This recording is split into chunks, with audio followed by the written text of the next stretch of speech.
de ressources humaines et bien évidemment de tout ce qui se passe à l'échelle technologique. Certaines banques ont compris, déjà, là je me limite au secteur, bien évidemment, de la place, le secteur tunisien. Et ça ne m'étonne pas parce que je sais, je comprends qu'il y a de bons organisateurs qui ont à leur tête Mme Rachida Zettou.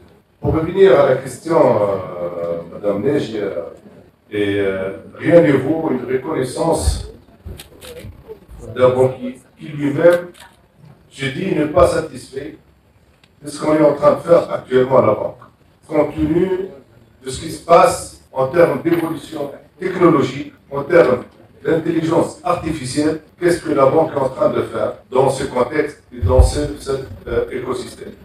Une question nous vient à l'esprit, elle vient à tous les clients des banques. Qu'est-ce qui emmène un client à aller à la banque et faire le fil d'attente pour tirer de l'argent ou pour procéder ou s'adjuger un produit ou pour solliciter un crédit?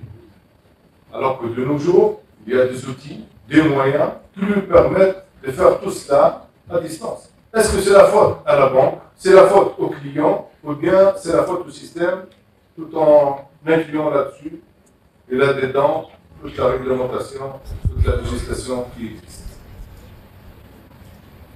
Eh bien, ça nous renvoie justement à un écosystème qui, malheureusement, est entaché par plusieurs obstacles. On a beau dire que les banques sont en train de se transformer et d'essayer d'adopter tout ce qui se passe à l'échelle technologique. Quand on voit un peu le passage de la banque traditionnelle qui faisait uniquement des dépôts, des paiements, des crédits, à une banque actuellement de plateforme d'application qui essaye de se désengager des opérations de non-valeur, on voit une évolution. Mais est-ce que réellement on est au même rythme de cette évolution où il y a un gap énorme qu'on est censé le rattraper? Et qu'est-ce qui fait que les banques n'évoluent pas au même rythme de cette évolution technologique alors qu'elles sont appelées à développer du business et à créer de la richesse et de la valeur tous les jours?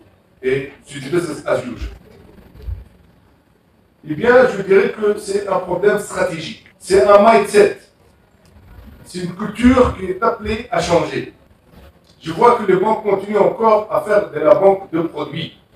Et je reconnais que, j'ai dit tout à l'heure que rien ne vaut une autocritique d'un banquier lui-même.